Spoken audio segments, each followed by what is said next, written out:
डमरुआ हे गौड़ा लगेल चोर।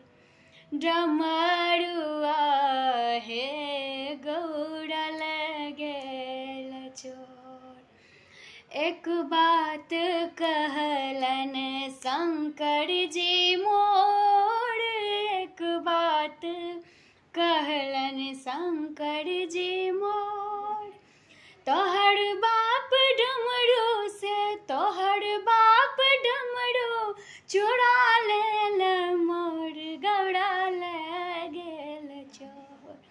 डमरुआ हे गौड़ा लगेल चोर। जुनियो काटू है शिव नैहर मोर। जुनियो काटू है शिव नैहर